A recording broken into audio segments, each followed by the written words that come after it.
Tenemos una mesa muy especial, después de haber hecho un recorrido por distintas dimensiones de lo que tiene que ver con los archivos fílmicos amazónicos, un recorrido que no pretende ser exhaustivo, sino que más bien ha querido ser bastante provocador y nos deja muchísimas preguntas y también muchas inquietudes.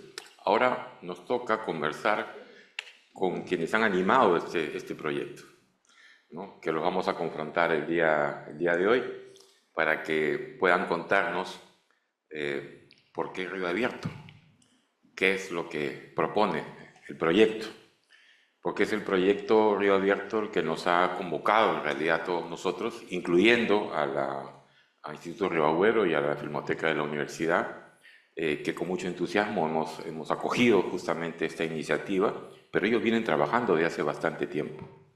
Entonces, en esta mesa, Proyecto Río Abierto, prácticas y procesos en torno al archivo audiovisual amazónico, tenemos tres ponentes y vamos a presentar a nuestros tres colegas. Comenzamos con el orden en el que van a intervenir. Comenzamos con Julio César González, investigador y docente de la Pontificia Universidad Católica del Perú e investigador visitante en el Arsenal Institute für Film de Berlín, en Alemania. Es miembro del grupo de investigación Creación en Estudios Visuales e Imagen y Movimiento, el GEVI-PUC, del colectivo de investigación y creación audiovisual MAISAL, del comité editorial de la revista independiente La Otra Cosecha y del colectivo de artes escénicas Llama de Ecuador, así como colaborador del Laboratorio de Creación Intercultural Chaupi. Sus líneas de investigación y creación giran alrededor de la cultura visual, la memoria, el territorio, los movimientos sociales, la ecología política y las prácticas artísticas colaborativas. Julio tiene una ponencia que ha titulado Derivas amazónicas, revisitando la producción cinematográfica de Kurt y Christine Rosenthal. Seguidamente tendríamos la presentación de la ponencia de Verónica. Verónica Boyo es gestora de patrimonio cultural, antropóloga visual y archivista audiovisual. Su trabajo integra investigación etnográfica, producción audiovisual y preservación de memorias culturales, con énfasis en los territorios amazónicos. Ella es licenciada en antropología por la Pontificia Universidad Católica del Perú, con estudios de posgrado en documental creativo en la UAB y archivo cinematográfico en el Elías Querejeta Cine Escola.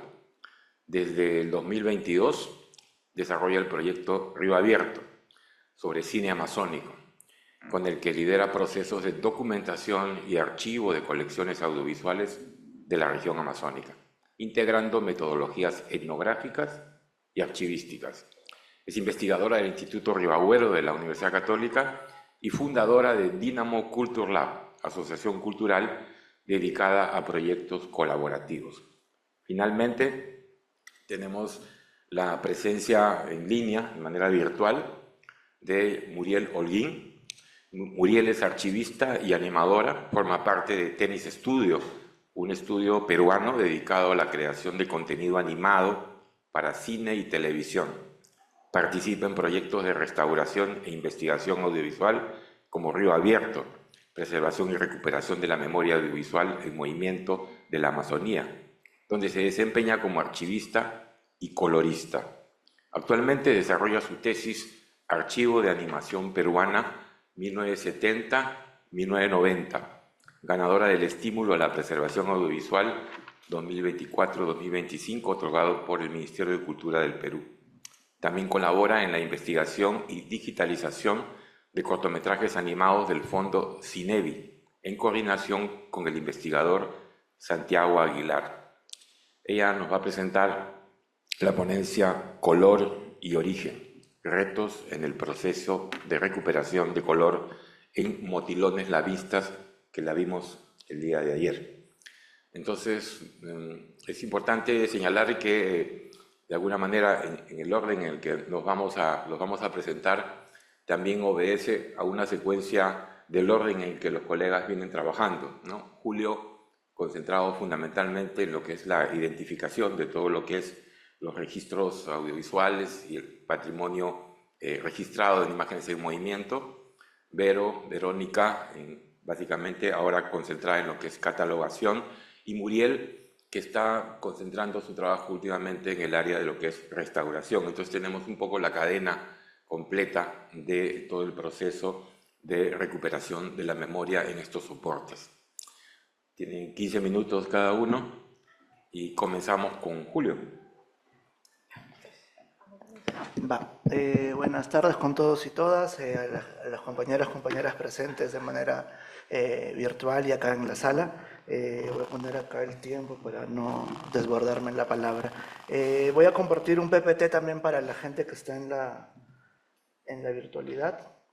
Eso es lo bacán de los eventos híbridos, que nos permite poder amplificar las cosas que se van haciendo. Yo voy a contar un poco un proceso inicial de investigación que estoy realizando en colaboración con el archivo Río Abierto.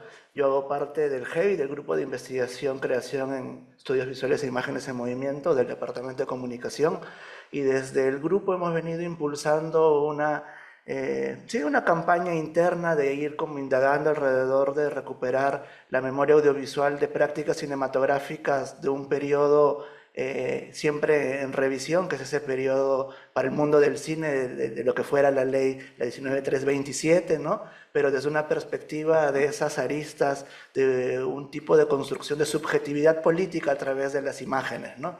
Y en ese camino me encontré en esas búsquedas con la historia de Christine y Kurt Rosenthal, compañeros alemanes que vivieron en Perú alrededor de 26 años, ¿no? Desde el año 73 hasta entre el 99 y el 2000, y decidieron luego regresar a Alemania, donde nos dejaron pues en este plano y nos acompañan desde otras instancias.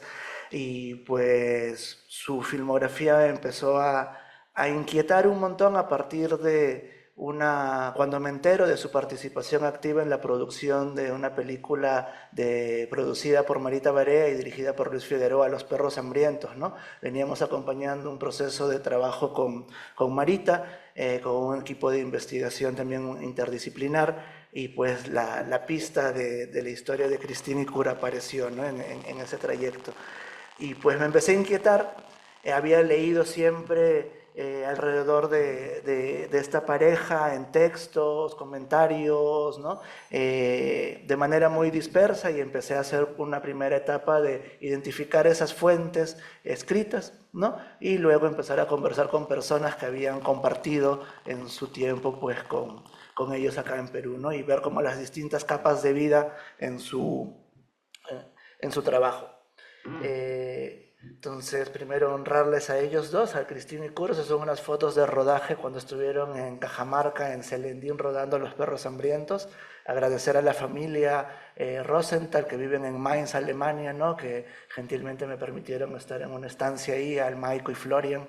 Me permitieron un poco pues, poder compartir también esos archivos personales, ¿no? Porque toda práctica artística o creativa va atravesada de nuestras inquietudes sensibles, pero también de los afectos y las dimensiones ahí pues del cultivar familia de sangre, pero también de camino, ¿no? Así creo que el arte siempre nos ha permitido construir distintas comunidades que nos atraviesan y nos vamos juntando una y otra vez en esos espacios de reflexión, ¿no?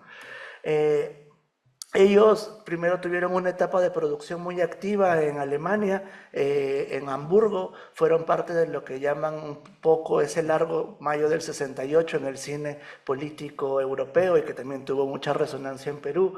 En el año 73, pues, esos son algunos films que logré identificar en el archivo del Arsenal, de su época de trabajo más experimental, ¿no? Ahí en Alemania. Acá algunas películas como para ir contando el proceso de estas búsquedas de identificación, ¿no? Que son inquietudes que parten por el comentario que alguien a veces nos hace, que leímos en una revisión de un periódico, que vimos una película, una retrospectiva, o cuando alguien nos cuenta algo y vamos adentrándonos en la curiosidad, ¿no? A mí me gusta siempre decir que para mí la investigación académica no es más que curiosidad y chismografía como muy selecta, ¿no? y pues el mundo de la materialidad del cine permite un poco que ese relato de historia oral vaya cuajando en un rompecabezas de muchas cosas. Esta es una etapa de su producción cinematográfica muy marcada por el cine experimental y por el manejo de un tipo de técnica de animación muy curiosa para la época, ¿no? Muchas de sus obras van a tener ahí como una característica muy propia. Estas son algunas obras para situar un poco su primera etapa de trabajo. Eh, Luego de estar un tiempo investigando en el archivo del Arsenal, hago una indagación familiar en las cajas familiares de los hijos que están custodiando parte de la memoria y voy encontrando más títulos, más copias de materiales e información también custodiada de una u otra manera ahí por los hijos con mucho afecto, ¿no? Y también es como una corresponsabilidad de los investigadores, investigadoras de la caja de Pandora que abrimos cuando nos acercamos o nos salimos de esos límites de las instituciones y entramos al campo pues de los afectos, de las emociones en toda búsqueda, ¿no? Quienes venimos del campo de la antropología sabemos de lo que cuesta construir esas relaciones de confianza, de transparencia, de reflexividad, ¿no? Entonces también entender la práctica de investigación en archivos fílmicos como un campo etnográfico muy rico, muy potente, ¿no? Que ahí nos va resonando a nivel metodológico. En esa primera estancia de investigación despliego una constelación de las redes, ¿no? De las redes, de que todo proceso de creación no es aislado, todo proceso de producción no es aislado, sino que se va sumando un tipo de energía. Energía sí financiera, energía sí económica, pero también una energía social, ¿no? Quienes venimos del campo de la autogestión, del campo de la gestión cultural o de la investigación, pues desde lo que mal llaman el sur global, sabemos todo el aporte y el apoyo que nos ponemos el mano a mano, las redes de reciprocidad que tejemos para sacar adelante los proyectos, ¿no? Entonces me parecía interesante también desde esa mirada darle una perspectiva rizomática a esas redes de apoyo y solidaridad que ellos también fueron tejiendo en ese periplo de migrar, ¿no? También como un sujeto migrante en algún momento de mi vida, pues entender que la migración es un tema que va cargando historias de vida, ¿no? Y eso atraviesa también la sensibilidad con la que creamos obra o creamos alguna producción académica, ¿no? No somos ajenos a esas otras capas de vida, entonces vamos diluyendo, encontrando ahí un montón de cosas. Como no me corresponde hablar de este tema, voy a avanzar a la parte amazónica. Ellos en un periodo antes de empezar como una productora que hicieron acá en Perú que se llamó PPP, Pipi, como yo le digo, Panorama Producciones Perú, tuvieron un tiempo de incertidumbre de ubicación acá en el campo peruano, ¿no? Dos alemanes recién llegados de Europa que habían pasado por Chile, estaban trabajando en la Universidad de Concepción, año 73, 11 de septiembre del 73, las cosas cambian, ellos arriban a Perú un 31 de diciembre del 73 con muchas historias, ¿no? Iban a producir dos primeras obras, Made in USA, que es una película donde recuperan pues la memoria de lucha, bueno, no memoria de lucha, sino la memoria de resistencia del campo popular chileno frente al golpe de estado de Pinochet, y La Parada, un cortometraje que recupera un poco esta técnica que les contaba del trabajo experimental que hacían alrededor de fotografías, ¿no? Y acá hay algunas imágenes de la inspección del material físico que se encontró. Fue muy interesante porque esta película Made in USA es una película, si bien firmada por Christine y Kurt Rosenthal, hay una serie de compañeros, compañeras que vienen del campo del cine peruano y latinoamericano que participaron en esa obra, que luego podríamos comentar más cosas, pero va. La Parada, encontré estos materiales en la casa de los Rosenthal allá en Alemania, y pues fui indagando cada vez más en qué otras cosas podía encontrar, ¿no? Voy a adelantar para poder llegar a lo que nos interesa un poco, que es el campo amazónico, esta deriva amazónica en la obra de ellos. Creo que es importante situar su trayectoria experimental, su trayectoria de travesía y transición hacia decidir quedarse en Perú. Las transiciones que tuvieron de producir para Oldfield, trabajar en Perú Cinex, coproducir con Pucará Cine hasta llegar a consolidar la empresa cinematográfica Panorama Producciones Perú, ¿no? Y ahí es donde ellos empiezan a crear o tejer una especie de mediación con el campo de producción cinematográfica europea, ¿no? Trabajan por encargo para muchas instituciones europeas, sobre todo televisoras, y pues producen una cantidad de cortometrajes muy sorprendente en marco de esta ley, la 19327, ¿no? 44 cortometrajes producidos en marco de esta ley. Estas son algunas de las instituciones en las cuales ellos trabajan comisionados y de lo cual logran pues generar una serie de producciones. En ese tiempo, años 70, Perú y Alemania tienen unas relaciones de cooperación muy interesantes. Creo que es importante mencionarlo ahora que estábamos hablando en estas dependencias, en estas relaciones coloniales, la injerencia de la cooperación internacional, el desarrollo y todas estas políticas. Nunca hemos estado ajenos a la intervención pues de la mirada de ese otro mundo, al otro lado del charco, desde una perspectiva desarrollista eurocéntrica, ¿no? Alemania va a poner mucho dinero para implementar la Facultad de Comunicación, Cine, Radio y Televisión de la Universidad de Lima. Alemania va a poner mucho dinero para promover lo que fuera el CETUC, el Centro de Teleeducación de la Universidad Católica, que después es la Facultad de Arte y Ciencias de la Comunicación. Y en ese universo, ¿no? Como para situar, les decía, este es un primer momento de indagación. Tenemos que situar de dónde vienen las imágenes que vamos a ir trabajando, cuáles son los lugares de procedencia, cuáles son esos cruzamientos de miradas, ¿no? Y algo muy interesante que ahí ocurre es la relación con este personaje Cus Coster, quien le comisiona algunos documentales de mirada más de entrada al campo amazónico indígena, ¿no? Van a producir mucho café por un machete, voy a ir directo a estas, que es un documental que aborda la historia de un niño. En ese entonces al pueblo Xaninca se le mal denominaba Campa. En las descripciones de la película se refiere a la historia de un niño Campa que trabaja en el monte para vender café y poder cambiar una arroba de café por un machete. Un poco hay una deriva de indagación para seguir como explorando la forma como desde la mirada de la producción cinematográfica se va también posicionando ciertas formas de nombrar a los pueblos originarios. Esos son algunos still frames de mucho café por un machete, evidentemente en un grado de biodeterioro muy fuerte, con un virado al color magenta que si uno lo ve bien es rojo, rojo, rojo, rojo, rojo. Yo siempre sé decir The Peruvian Red Films. Otra comisión muy interesante es lo que le da la televisora de Stuttgart, donde ahí hacen una serie de materiales. Ayer Sonia Llosa contó la historia del puente de Ichu y me parece muy bacán esas coincidencias que empiezan a ocurrir en la relación de esta revisitación de la historia del campo del cine peruano, ¿no?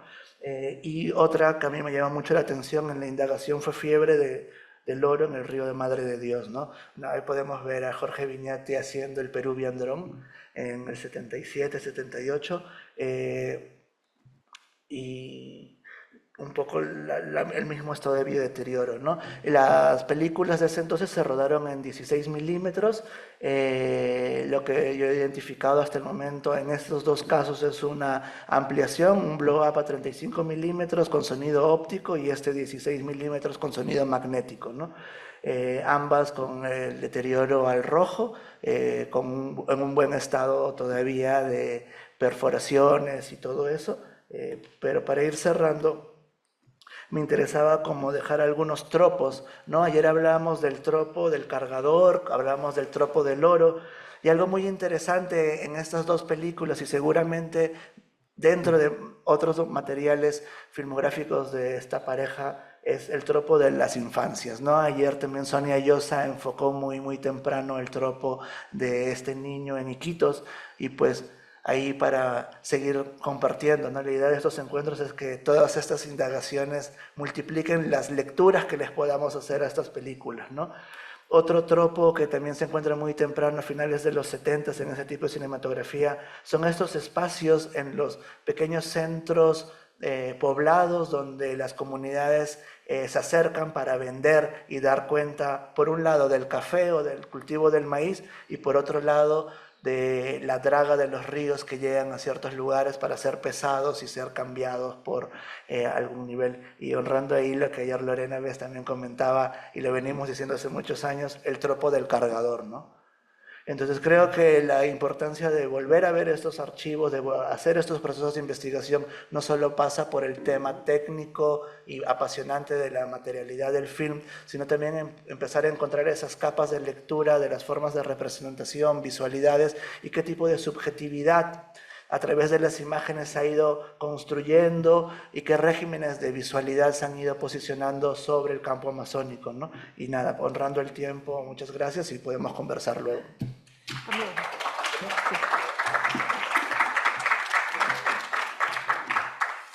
Impecable en tu manejo del tiempo. Tiempo Pachacamac. Tenemos ahora la intervención de Verónica. Ella tiene su ponencia que se titula La Biblioteca Amazónica en el proceso de catalogación colectiva, redescubriendo su agencia cultura. Y le había hecho una pregunta que esperamos que la pueda responder. ¿Por qué Río Abierto? Ahí me la pone difícil.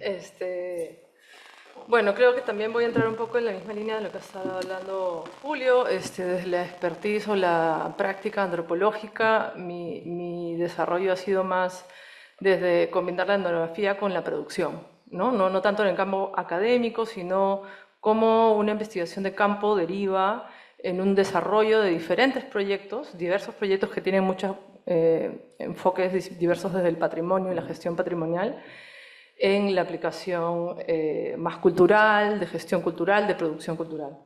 Entonces, en ese proceso, pues empecé una investigación sobre el tema del cine amazónico y llegué a vincularme de manera muy de largo plazo y muy cercana con dos archivos amazónicos. Y dos archivos misioneros, además. Y uno es el de la Biblioteca Amazónica. Quería un poco enmarcar, no sé qué pasó ahí, ya, que al llegar un poco aquí a la Biblioteca Amazónica se encontró este material que vemos aquí, tanto en fílmico como en magnético, y bueno, claro, en realidad fue una deriva, porque lo primero que se encontró en el año 2020 fue toparnos con esta cantidad de rollos de fílmico que estaban guardados en esta biblioteca y que nadie les había puesto en valor, que estaban básicamente abandonados, ¿no? Y que los principales habían títulos de Nora Disque, de Walter Saxer y ese tipo de cosas, ¿no? Pero en el proceso de entrar a la aventura de la preservación de este material, el director de la biblioteca me dice, bueno, pero también tenemos como 100 VHS. Y yo dije, ¿qué? Y bueno, me dijo, ya pues, ¿no? Y yo dije, ya, ok, los vamos a hacer. Y en ese proceso los digitalizamos, ¿no? Hace 3 años, en el festival precisamente, el día 26, se plantó aquí el árbol de la vida y se enterraron todos los símbolos de la violencia, juguetes de armas, literatura de violencia. Y sobre esa literatura y las armas hemos plantado el árbol de la vida. Hoy volvemos aquí y un poco los mayores les pedimos a ustedes perdón porque no hemos cumplido a cabalidad aquellos compromisos que entonces rubricamos con nuestra propia firma. Creo que está bien. El Centro de Estudios Teológicos de la Amazonía, mal llamado, o buen llamado, mejor dicho, el ZETA, fue creado en 1972 como un instrumento para tantear nuevas rutas en la reflexión teológica y la práctica misionera desde las culturas amazónicas. Como bien lo refiere el padre Joaquín García, que es que acabamos de ver en estas imágenes, este espacio ha sido en el tiempo un referente en la región para la convergencia cultural. Su trabajo se ha dividido en 3 líneas, normalmente desde el inicio, en investigación, formación y difusión. Este sitio fue creado en su momento por el padre Joaquín García, al lado de la bibliotecaria Alejandra Schindler. Han trabajado a lo largo de 50 años en el desarrollo de investigaciones de todo corte sobre el contexto amazónico, desde proyectos como Monumenta Amazónica, el cual buscaba recuperar las fuentes históricas sobre la Amazonía a partir de una serie de compilaciones especializadas sobre el tema, hasta el semanario Canatari, importante periódico que empezó a publicarse desde junio de 1984. El trabajo de Joaquín y Alejandra en el instituto fue de la mano de la creación de la Biblioteca Amazónica. Considerada actualmente la segunda biblioteca más importante de contenido amazónica en Latinoamérica, esto fue posible principalmente gracias al esfuerzo del padre Joaquín y a los aliados que la institución agustiniana pudo tener con benefactores e instituciones que aportaron al fondo de la biblioteca. Tanto el rol de la biblioteca como la función de investigación del Z se había propuesto, tuvo una cara en la organización de diversas actividades, ¿no?, culturales que se hicieron una tradición para los seguidores de la cultura y el arte a lo largo de los años en la ciudad de Iquitos. Se organizaron así festivales de Navidad, festivales internacionales del libro y, por supuesto, festivales de cine. Aquí quería enmarcar la importancia de este lugar y un poquito ahora voy a ir y voy a volver a los archivos que encontramos y estos VHS y luego voy a volver un poco a este marco, pero quería mostrar un poco lo que había sido la recuperación de este material. Este material se encontraba en muy mal estado de degradación. Como ven aquí, tenía hongos en estado medio, estado avanzado, y era una gran cantidad de material que en un principio pues había que plantear cómo rescatarlo, cómo recuperarlo. En ese proceso se hizo una gestión interna dentro de la universidad para lograr que el archivo y la biblioteca de la Facultad de Comunicaciones pudiera hacer este trabajo, pudiera hacer esta digitalización de este material. Así se llegó a través de la gestión interna con la misma facultad, que ellos accedieran a este trabajo y pudieran hacer la digitalización, pero que había que hacer la limpieza, ¿no? Y ese proceso de limpieza ha derivado en todo un aprendizaje sobre lo magnético y en el trabajo de cómo poder enfrentarse a la situación frente a estados de degradación avanzada, ¿no? Implementamos en ese proceso una forma práctica y se podría decir do it yourself de cómo limpiar este tipo de materiales, tanto de manera manual, pero también, como vemos acá en las imágenes, utilizando reproductores de VHS que funcionaran como instrumentos de limpieza en el proceso de restauración física. Y también se derivó en varios puntos, tanto en la digitalización como en el proceso de restauración, ¿no? Como, por ejemplo, la implementación de... vemos acá en medio, ahí está Ana Karina Barendarán, que ella también ha estado en gran parte del proceso de recuperación del material. La implementación de una cortadora de magnético para poder hacer empalmes en los casos en los que el material estaba roto, dañado, y en general eso se ha dado a lo largo de 3 etapas distintas, o sea, se ha hecho 3 etapas distintas de digitalización entre el año 23 y 24, tanto aquí como en España, ha sido como ida y vuelta. Y bueno, al final de ese proceso teníamos todo este material y, como decía Julio, había que de alguna manera ver qué hacer con él y qué tenía. En el proceso del visionado, cuando se estuvo haciendo la digitalización, caímos en cuenta que gran parte del material, casi el 60%, si bien hay otras temáticas dentro del material, eran registros propios de estos eventos que organizaba el Z, ¿no? Registros de los festivales del libro, registros de los festivales de Navidad y varios otros registros. Entonces así fue como nos embarcamos en un trabajo conjunto con el equipo de la biblioteca. Estos incluyen, aquí, bueno, arriba vemos a Fernanda Bonilla, que fue la que se encargó de hacer la digitalización a través de comunicaciones, y a los lados está Alejandra Schindler, que es realmente una persona increíble, es la bibliotecaria a mano derecha del padre Joaquín, pero no solo eso, es una memoria viva de todo lo que vivió y todo lo que generaron con este espacio, ¿no? Por supuesto, el padre Joaquín es, digamos, que el dios en todo esto, de alguna forma, quien ya ha muerto hace más o menos un poco más de un año. Abajo está Julio. Julio es el bibliotecario que lleva ya un tiempo dentro de varios años en el desarrollo de la biblioteca, y a la izquierda tenemos al nuevo director, que es Víctor Lozano. En medio están un poco el equipo de Río Abierto, con Ana Karina ahí, que ha sido parte crucial de este proceso. Voy a ir un poco más rápido, un poco cómo hemos hecho el trabajo con ellos. Ha habido todo un proceso de tener reuniones virtuales y presenciales con el equipo para definir una ficha de catalogación y visionado y una repartición de todo el material que había dentro. Y en ese proceso pues, ha habido discusiones, idas y vueltas sobre cómo tenía que ser establecido este trabajo. Ahí vemos a Alejandra también que está en ese proceso. Y luego hemos tenido hace poco, en el mes de febrero, marzo, una retroalimentación presencial donde hemos trabajado con el equipo y hemos hecho una presentación de Río Abierto en la Biblioteca Amazónica. Ya ha sido una presentación abierta, digamos, a la comunidad quiteña, y en ese proceso se ha mostrado parte del material, ¿no? Hemos tenido un feedback también del público de cómo se pueden valorar estas imágenes y cómo se puede trabajar a futuro el tema.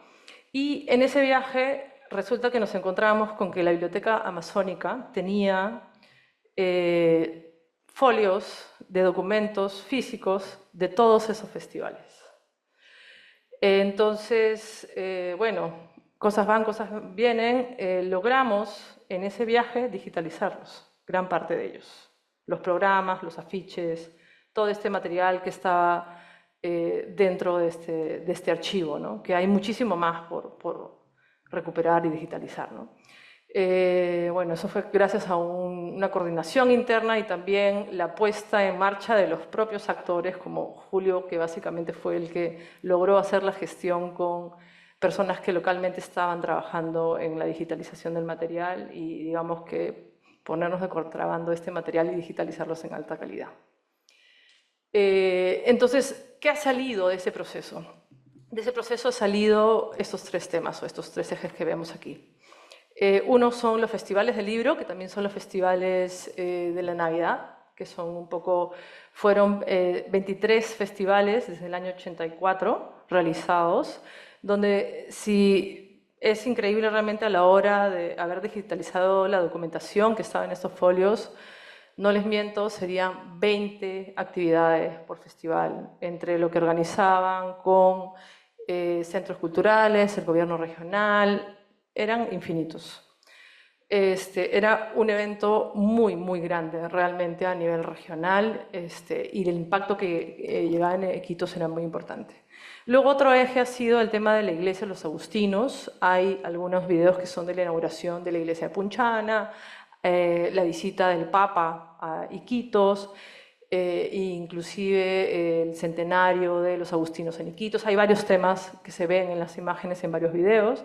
Y la otra es la historia del propio Zeta, ¿no? Hay varios documentales y registros sobre su historia, ¿no? Quería solo terminar, porque me interesa que los protagonistas también estén presentes aquí, dejando a Alejandra, que realmente para mí es una persona increíble, la edad que tiene y la memoria que tiene para contar toda esta historia, y mostrarles un poco eso, y con eso termino. La Feria del Libro nace a raíz de lo que el padre viaja a Lima, porque él siempre viajaba a Lima y le gustaba visitar librerías de viejo, tenía amigos de librerías, y se encuentra una vez con su amigo, creo, Capodónico, que tenía en el almacén una ruma de libros pequeños que él quería rematar, creo que en ese entonces por 1.000 o 2.000 soles.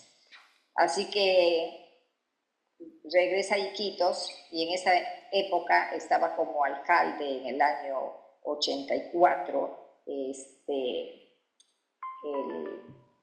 ingeniero Ronnie Valera, y con él también trabajaba el periodista Luis Tapur Rengifo. Así que conversa con el ingeniero Ronnie Valera, le da esta sugerencia que a ver si podrían comenzar con un festival de libro, trayendo esas publicaciones, y así arranca, porque todos los festivales del libro fueron con, con el municipio, la Municipalidad de Maynas y el Z. Y luego ya comenzaron a ingresar otras instituciones también a ser participantes. Había un comité que se reunía cada año, ¿no? El festival comienza en el año 84, pues, en mayo del 84, porque Canatari sale en julio del 84. Por eso es que ese primer festival no está registrado en el Canatari, porque se inaugura en mayo. Por 3 años consecutivos se organizó en mayo, la última semana de mayo y la primera de junio.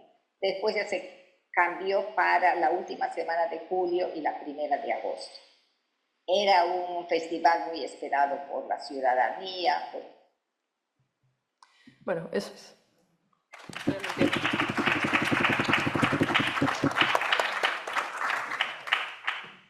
Gracias, Vero. Tenemos conexión con Muriel. ¿Me pudieran poner en línea? Bueno, Muriel, que ya la hemos presentado, tiene una ponencia que lleva por título Color y Origen, retos en el proceso de recuperación de color en motilones lamistas. Hola, ¿qué tal? Bueno, voy a poner el tiempo porque sé que estamos justos. Nada, bueno, esta presentación es un poco un proyecto que me llamó Vero para formar parte de Río Abierto. Claro que es una de las ramas del proyecto. Esta rama se dedica más que nada a restaurar piezas cinematográficas específicas que tengan que ver con la Amazonía. Y en este caso hemos trabajado el color de los motilones lamistas por Mariana Eide. Y bueno, es un proyecto de como todo trabajo de archivo, tiene más preguntas que certezas. Y bueno, lo que sí me gustaría resaltar que esto es un trabajo colectivo, experimental y en constante aprendizaje. Cada material con el que trabajamos nos plantea desafíos únicos, porque cada película es distinta, no solo en su forma técnica, sino también en el contexto que la rodea. Lo que intentamos aquí no es volver un color perdido, sino pensar qué significa intervenirlo hoy y para qué, ¿no? Las primeras preguntas un poco que me puse sobre el color que me gustó al momento de iniciar este proyecto fue que se coloró en una película, ¿no? Para mí color en una película fue una posibilidad técnica desde el momento que se inventaron emulsiones capaces de capturar los colores que percibimos. Pero esta fisicalidad no es neutra, ¿no? Está íntimamente ligada a las intenciones estéticas, narrativas y técnicas de una obra cinematográfica, y también al tiempo en que fue creada, ¿no? Y también me preguntaba dónde habita el color en una película dentro de la fisicalidad de lo fílmico, ¿no? O sea, físicamente el color habita en la emulsión, esa delgada capa química deriva del soporte fílmico, pero con el tiempo esa emulsión pierde su estructura, seca, se deforma, se desvanece. Y con ella se desdibujan también ciertas memorias visuales, ¿no? Esta gradación no es solo técnica, es profundamente simbólica, nos recuerda que nada dura para siempre. Entonces, en la época del fotoquímico, el cine fue pensado para ser proyectado, pero pocas veces para ser preservado. La durabilidad del material nunca fue prioridad y sobre esa fragilidad se superponen decisiones políticas, económicas y sociales, algo que Julito ya ha mencionado antes, ¿no? ¿Quién decide qué se guarda, dónde se guarda, por cuánto tiempo y con qué recursos? El color que desaparece nos habla también de todo lo que el cine puede perder cuando no hay voluntad de preservar. Creo que un poco el contexto de Mariana Eide dentro del cine peruano es bastante conocido, no es ajena. Es una de las grandes directoras junto con Nora Descue y otras más, ¿no? Ella es de nacimiento noruega y luego vino a Perú y tuvo un contacto bastante crudo con la situación de la realidad del país. Se involucró en muchos proyectos comunitarios en Comas. Yo creo que eso marcó su visión social y a posterior, cuando estudió comunicaciones en la Universidad de Lima, pudo aplicar un poco toda esta visión que tuvo en sus inicios al llegar a Lima, ¿no? Su cine para mí es antropológico en el sentido más comprometido del término porque ella observaba, acompañaba y documentaba. Y bueno, sus documentales como Casire, Alpaqueros de Chimboya, La vida es una sola y para mi favorito Los Ronderos, Dentro de toda esa filmografía también tiene cortos y uno de estos es Los motilones lambistas, que es del 75. Los motilones lambistas se ubica en una etapa, para mí que es la primera etapa de la ley, de la 19327, en la que se hicieron más de 1200 cortos, creo que esa historia la sabemos un poco más. Forma parte de la primera camada, como decía, y empezó a circular en distribución el 29 del 8 del 75, aun cuando Velasco era presidente. Unos días después creo que le dan un golpe de Estado, ¿no? Eso es lo interesante, yo creo que la película lo ubica en.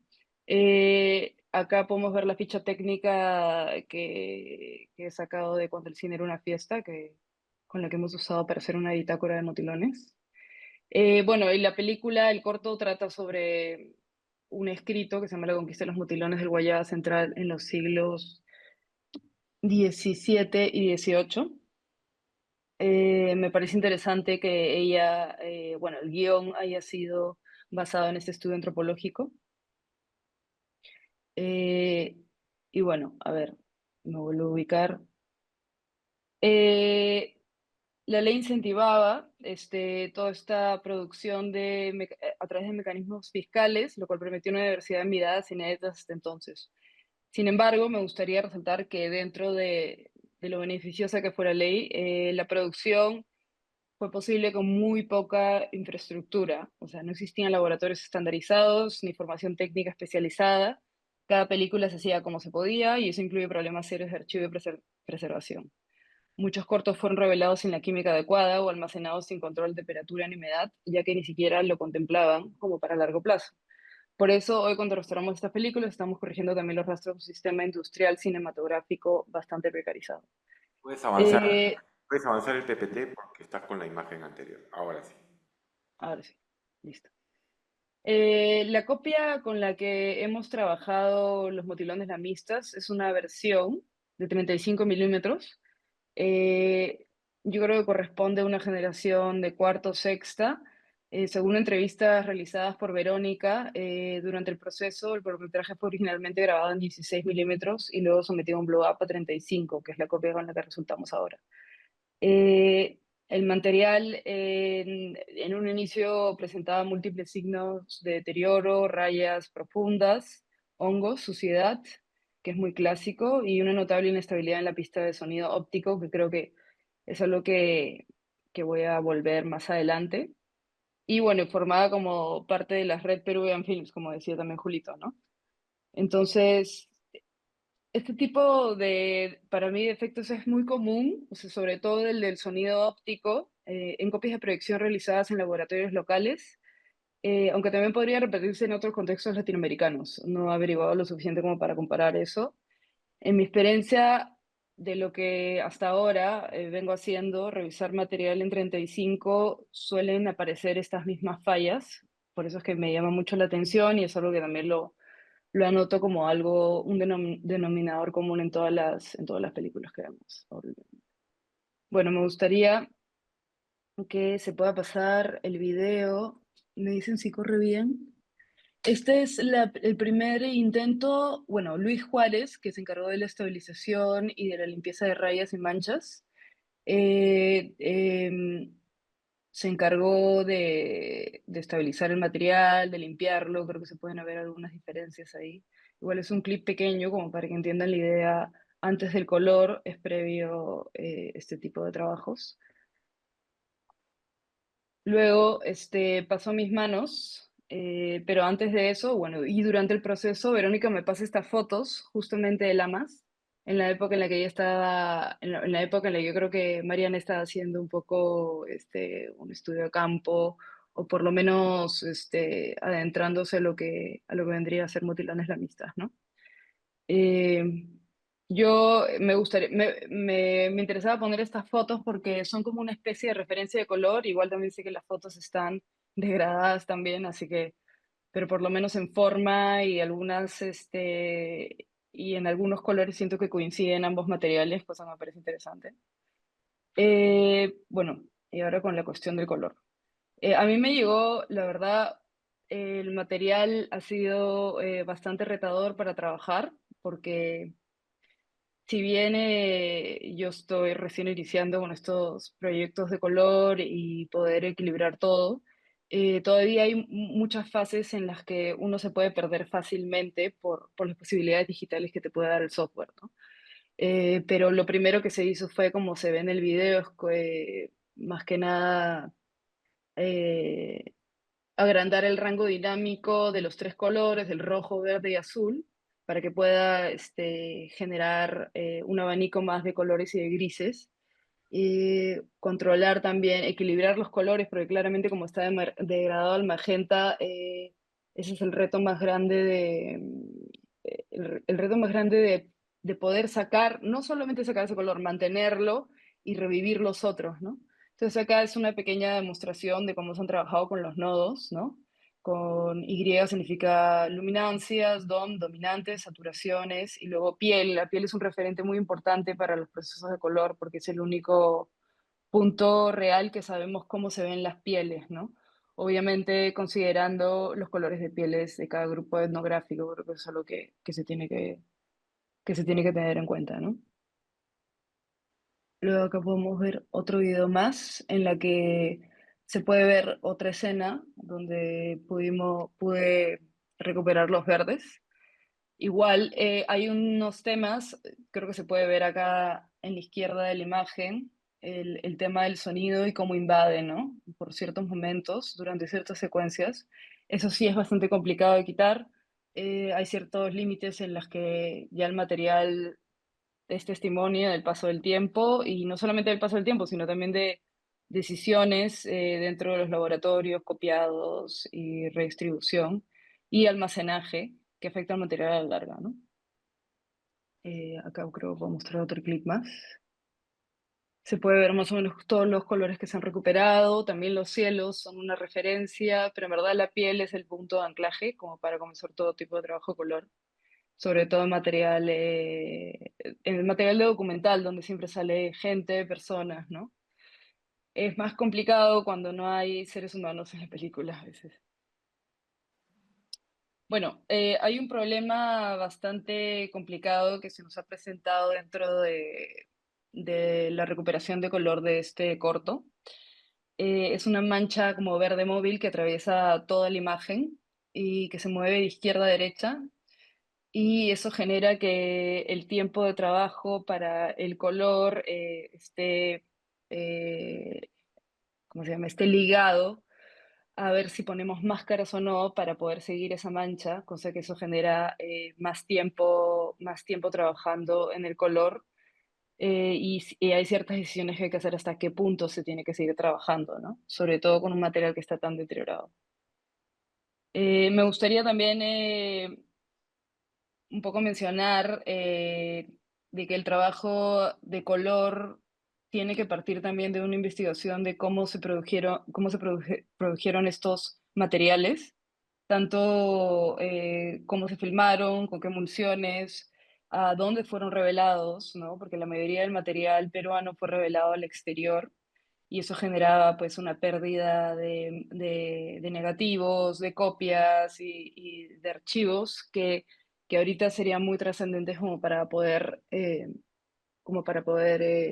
alimentar el flujo de trabajo con el color, ¿no? Em, Esto es una especie de esquema, un mapeo, por lo menos los laboratorios cinematográficos peruanos que se llevaron en la época de la ley.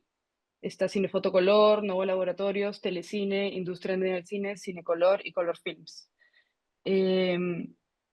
Estos centros técnicos se encargaban del revelado, copiado y sonorización de películas en formatos principalmente 16 y 35. El de 16 más que nada blanco y negro. Sin embargo, la mayoría ofrecía servicios parciales y con equipos limitados, lo que indica directamente en la calidad técnica del material final. Las fallas en el fijado, el desbalance de color, la inestabilidad del sonido óptico son rastros que todavía hoy se evidencian al revisar estas películas. Entonces, la precariedad del sistema afectó directamente a la estabilidad de la imagen. Eso es algo que debería ser mencionado al momento de empezar a restaurar estos materiales, y debería ser investigado para cada película, dónde se reveló, si es posible encontrar esa información, ¿no? Porque siempre hay huecos de información y como dice Julito de nuevo, esto es la chismografía del pasado, entonces hay gente que a veces no recuerda bien las cosas o no hay documentos que avalen esa información. También tengo una lista de laboratorios extranjeros que fueron usados en esas épocas. Había mucho material llevado de Argentina, Estados Unidos. Y en Estados Unidos creo que es donde se encuentra la pérdida máxima porque la mayoría de estos laboratorios o ya no funcionan y no se sabe dónde han trasladado ese material. Creo que los mejores destinos han podido ser Latinoamérica o Europa, pero no siempre es el caso.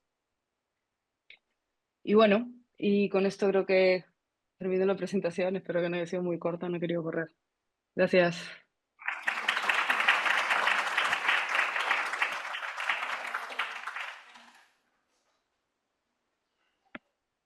Bueno, ha sido una mesa que ha respetado escrupulosamente el tiempo, lo cual nos permite entrar a la sesión de preguntas del público. Así que quien quisiera hacer alguna pregunta, algún comentario, para pasarle el micro.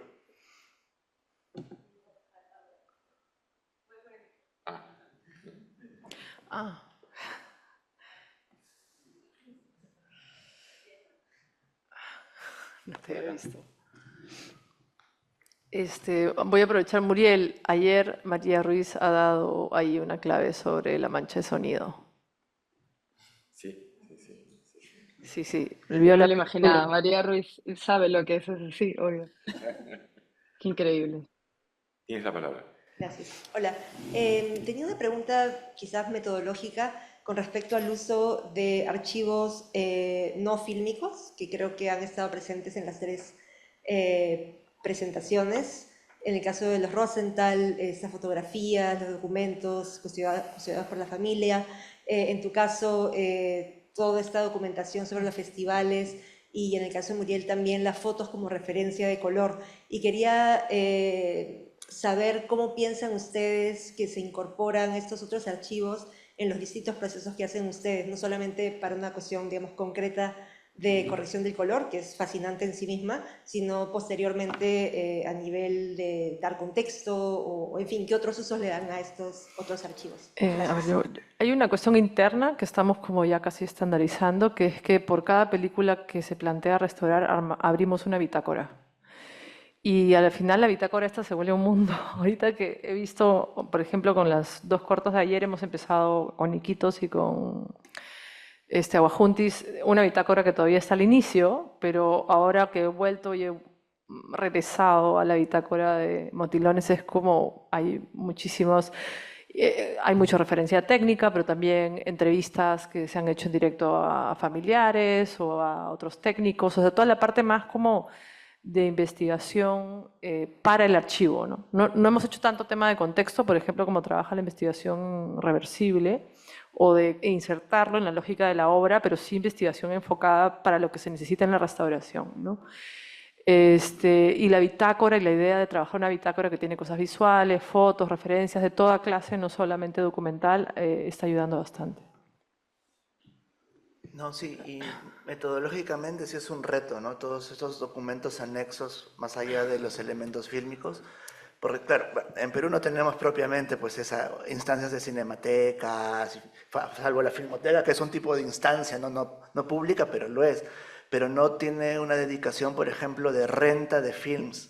En el caso del material que estaba en Alemania, hay correspondencia privada que no se puede acceder porque son contratos, cheques, cosas, ¿no? Otro tipo de información, de negociaciones, de distribución, de circulación, que es material que solo puedes revisar in situ y que no puedes sacar porque ya son otras cadenas ya no lo ven los archivistas, sino lo ven los contables, ¿no? Entonces como que ya se pone un poco ahí más compleja la cosa. Luego también están pues todo el tema de contratos y cosas, ¿no? Pero algo que a mí me ha empezado como a dar vueltas, ¿no? Es como retomando un poco el contrabando antropológico en la práctica archivística audiovisual, es cómo estas imágenes, estas fotografías, estos recortes periodísticos sirven para hacer algún ejercicio de fotoelicitación, ¿no? Y van metodológicamente hablando, ¿no? En esos términos, van provocando la conversación, van abriendo otras capas del diálogo, van hurgando en la memoria, ¿no? Vamos entrando en pasadizos de la memoria más allá de poder como ver las imágenes en movimiento, porque habría que entender que muchas de las imágenes en movimiento o muchos de los títulos de los que referimos, pues no tenemos acceso a, ¿no? Y a veces esos pedacitos de imagen fija, de documentos, de recortes, son los disparadores de memoria y son parte de todo ese repertorio, ¿no? Entonces creo que ahí metodológicamente hay muchos retos, ¿no? Y entendiendo también que la práctica archivística pues no solo es de índole académica, ¿no? Hay muchas posibilidades de desbordar la práctica archivística. En la mañana hablaban de contraarchivos, hay posibilidades de desarchivar, de ponerle pues más sabor a la cosa, que no sea solo el encuadre académico epistémico, ¿no? Sino también romper un poco esos encuadres que está bueno, ¿no? Ayer Puchín en una de las mesas decía la igualdad, ¿cómo decía? Lo igual aburre, ¿no? Abogando a la diversidad y abogando a esta idea también de diferenciar entre lo importante y lo urgente, ¿no? Creo que eso es lo bonito de los encuentros para quienes han estado en los 3 días de encuentro, como las reflexiones que se van pimponeando de mesa en mesa, de espacio en espacio, ¿no? Y creo que metodológicamente eso va generándose también acá, ¿no? Que un encuentro de archivos fílmicos amazónicos, en este caso, convoque a una diversidad de perfiles que están ahí abrazando lo que ayer hablábamos con Carlos, ¿no? Esa idea de los amazonistas ahí juntándose con todas sus inquietudes, ¿no? Y metodológicamente es un reto, ¿no? Una perspectiva es lo que ayer nos brindaba la lectura de las películas Oscar y Mercedes desde la antropología visual, desde la práctica técnica de la archivística, desde la investigación del papel, el documento histórico, las fuentes, ¿no? Entonces hay un reto ahí, hay un campo en construcción y en el campo peruano creo que estamos en ese desafío, ¿no? De poder como tener una nueva oportunidad de seguir construyendo y aportando algo, ¿no? Y hacer que de una otra manera la producción de conocimiento desde Perú o un tipo de práctica archivística desde América Latina, desde Latinoamérica tenga su sello propio, ¿no? Creo que eso es algo muy, muy bacán y chévere por siempre interpelar lo metodológico. Muriel, no sé si quisieras hacer algún comentario. Sí, a mí me gustaría decir de que todo vale en el tema del archivo y yo creo que la museografía es lo que deberíamos evitar. Las películas no se acaban cuando se restauran, sigue viviendo y si hay que restaurarla más veces se hace. Por un tema de pensar, las películas cambian con el tiempo y eso es algo que no solamente la materialidad del cine nos lo demuestra, sino también nuestra visión, ¿no? Cómo hemos cambiado con las películas. Ese es mi punto de vista específico con la restauración de películas. Yo no vengo del campo de la antropología, etnografía y nada por el estilo, pero sí lo que veo es de que sería bueno sacudirnos de Europa en la manera en cómo ellos archivan y archivar de nuestra propia manera, con comunidad y intercambiando conocimiento, porque no tenemos el mismo poder político y económico que tiene Europa para moverse con cinematecas, filmotecas y tener los mejores escáneres. Nosotros hemos tenido la suerte de salir a estudiar esto, digitalizar este material con máquinas que en Perú no hay y poder darle un valor al cine o a piezas que estaban perdidas o desocupadas porque eran, por ejemplo, los motilones lamistas no es algo que se menciona dentro de la filmografía de Mariana Eide como representativo. Entonces eso es importante, ¿no? Entender que se está reescribiendo un poco la historia del cine al momento de desarchivar cosas. Y también se hace si lo haces en comunidad, ¿no? Eso creo que es importante mencionar. Ok, gracias. Yo quería agregar, porque se ha aludido a la filmoteca, ¿no? Y que si bien es cierto, no tenemos, como se ha dicho, una cinemateca, un archivo nacional, al menos en cinemateca, en filmoteca de la universidad, no solamente nos limitamos a la conservación del material fílmico digital, sino a todo lo que está alrededor de la creación de ese material, ¿no? Entonces hay una importante cantidad de material que espera a los investigadores. Tenemos miles de documentos sobre la creación de muchos, digamos, directores, productores, instituciones vinculadas al quehacer cinematográfico y audiovisual que se nos han confiado y que están esperando que los investigadores pues la aprovechen. Hemos abierto el archivo ya a propósito del centenario de Robles Godoy y los 90 años de Norita de Iscue, pero hay mucho material más. Hay material fotográfico, hay material documental y para eso está el archivo, justamente para aprovecharlo. Si hubiera alguna otra pregunta, por favor. Jorge.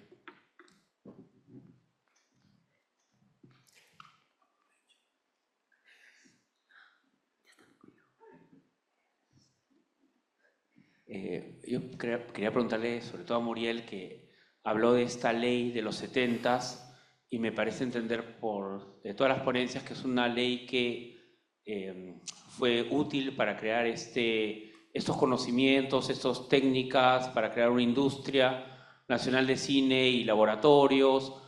Poco a poco se fue desarrollando. Y ¿qué pasó con esa ley? Si se derogó, si ahorita hay algo parecido, no hay nada parecido, o si sería ventajoso retraerla o no. Que no estoy muy seguro de o si tenía desventajas también, pero porque me pareció entender fue importante para crear estos técnicos, ¿no? Estos especialistas o estos laboratorios, y ya no solo mandar fuera, sino ir creando algo propio.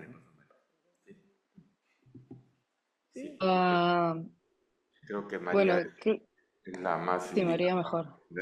Si le puedes pasar el micro a María. Claro que sí. Testimonio vivo.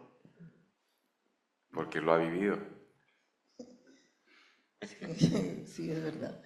Bueno, esta ley duró 20 años, se dio en el año 1972 y terminó en 1992 con Bolonia, un 24 de diciembre. Nos enteramos todos, fue el regalo que nos dieron. Nos hicieron vivir 20 años aprendiendo cine. Creo que la idea era de cada 10 cortometrajes que se hiciera de aprendizaje, se pasara al largometraje, pero echa la ley, echa la trampa también, ¿no?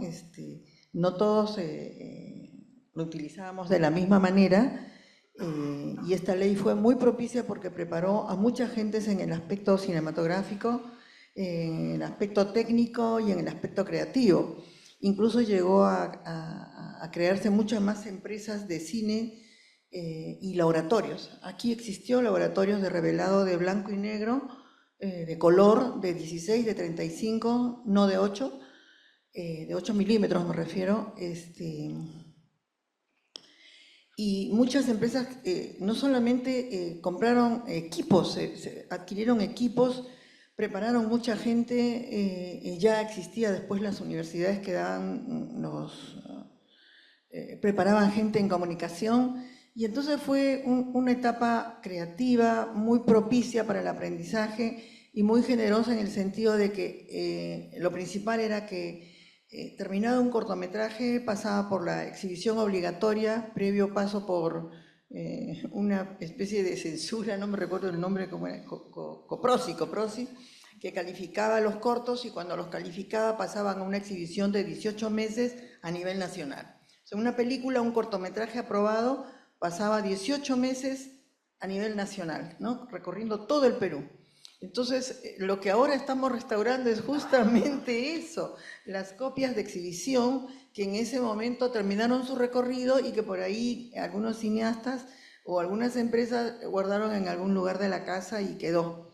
Y entonces ahora con este movimiento que hay de la restauración, que me parece fantástico porque está recuperando la memoria creativa desde ese entonces, ¿no? Y bueno, mucho antes también, se está logrando traer todos esos contenidos en blanco y negro, en color, pero de copias de exhibición. Por eso es que tenemos copias que hay que trabajarlas, después de escanearlas hay que hacer todo un trabajo muy costoso que es de la restauración digital, porque viene de copias que han pasado por proyectores, por gente que ha manipulado, por el tiempo que estuvo tal vez tirado en algún depósito, en alguna cochera, cambiando humedad, temperatura, y entonces la pobre película terminó bastante degradada, y esa es la película que ahora se restaura.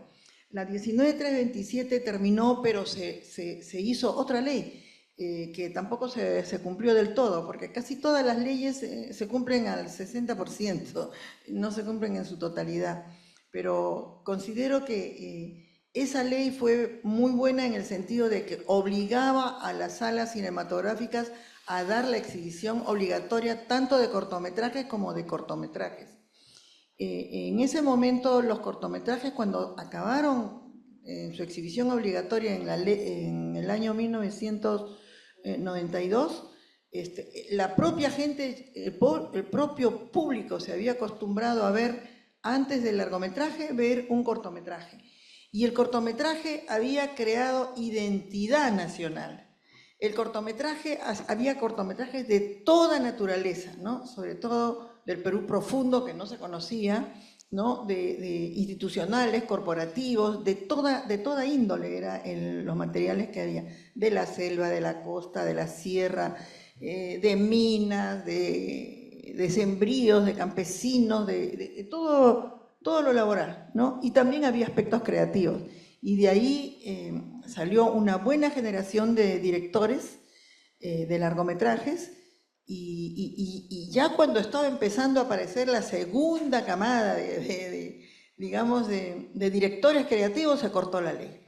Y ahora estamos viviendo pues esa segunda ley que se dio y que, por cierto, no se cumple del todo, ¿no?